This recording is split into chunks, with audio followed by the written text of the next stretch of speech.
L'histoire se déroule en 1981 aux États-Unis. C'est l'époque de la Grande Dépression économique aux États-Unis. Le taux de chômage avoisinait les 40%. Des personnes de tous horizons luttaient pour joindre les deux bouts. Et notre héros était l'un d'entre eux. Chris Gardner est un vendeur, plein d'ambition. Il a utilisé les économies de toute une vie pour acheter une collection d'équipements médicaux destinés à changer sa vie. Mais la vérité est que l'équipement n'était que marginalement plus précis que les scanners à rayons X disponibles sur le marché. Mais le coût était bien plus élevé. L'équipement médical n'a pas impressionné l'acheteur. Il a connu un échec après l'autre, ce qui lui a rendu la vie encore plus difficile. Les impôts, les contraventions sur les vitres de la voiture, le loyer et la garde des enfants, tout cela lui pèse. Sa femme a 2 emplois et s'occupe de ses jeunes enfants. Peu à peu, elle a perdu confiance en lui sous le poids de la vie. Chris ne savait plus où donner de la tête. Il voulait réfléchir à la possibilité de trouver un nouvel emploi. Il a vu un jeune homme dans une Ferrari rouge avec un sourire heureux sur le visage. Il lui propose une place de parking en échange de 2 questions.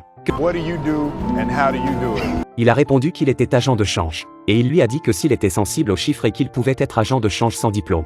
Sa réponse a semé l'espoir dans le cœur de Chris. Il a parlé à sa femme de l'idée de devenir agent de change. Mais elle n'a répondu que par l'indifférence, les plaintes, les vociférations et l'impuissance. Le lendemain, il n'a pas abandonné. Il a décidé de postuler à un emploi dans une société de courtage. Chris a donné $1 à la fille qui vendait une chanson pour aider à regarder le scanner.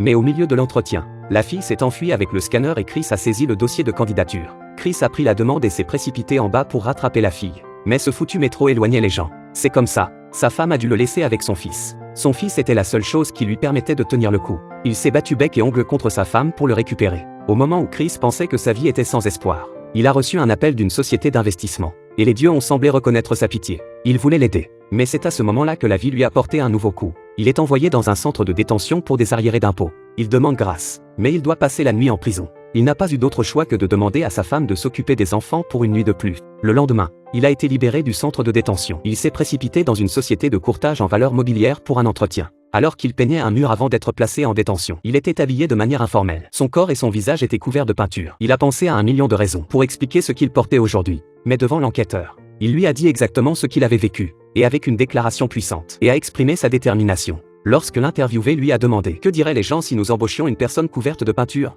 Chris a répondu avec humour. Must have had on some really nice pants.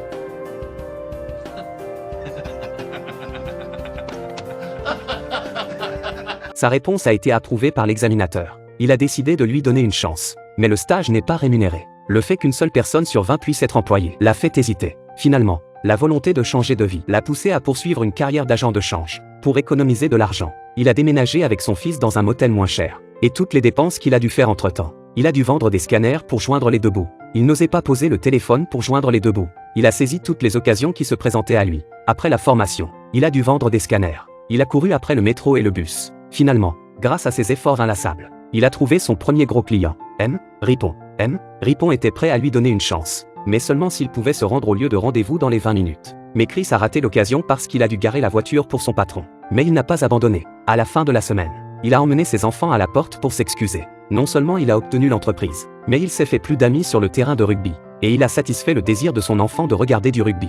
La vie semblait s'améliorer. Mais les dieux lui ont joué un mauvais tour. Chris, pour ne pas avoir payé ses impôts pendant longtemps, le gouvernement a saisi tout l'argent de sa banque. Chris est maintenant complètement ruiné. Rien ne sert de s'enfuir. Les impôts du gouvernement seront prélevés directement sur son livret de banque à la date limite. Il se moque de savoir qui vit ou meurt. Et le propriétaire a expulsé Chris parce qu'il n'arrivait pas à percevoir son loyer. Chris a été expulsé. Le dernier scanner restant fonctionnait mal et ne pouvait pas être vendu. Il n'y avait pas d'argent pour un hôtel.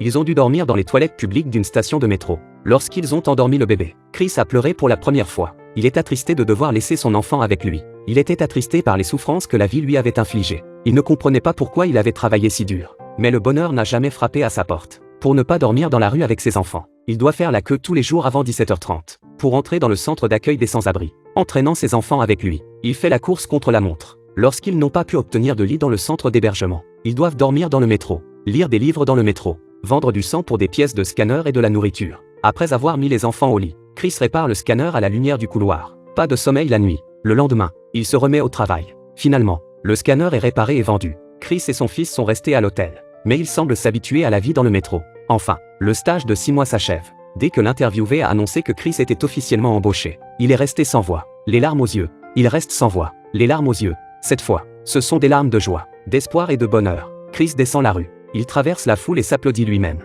Cette fois, le bonheur a enfin frappé à sa porte. Voici la fin du film. Ce film est basé sur une personne réelle. Ce que j'essaie de dire, c'est que chacune de nos vies peut avoir des souffrances différentes. Mais nous devons croire qu'il doit y avoir une lumière au bout de l'obscurité. Et nous saluons tous ceux qui travaillent dur. Le résultat est toujours proportionnel au résultat. Si vous estimez que vos efforts n'ont pas été récompensés en conséquence, c'est que vos efforts ne sont pas suffisants.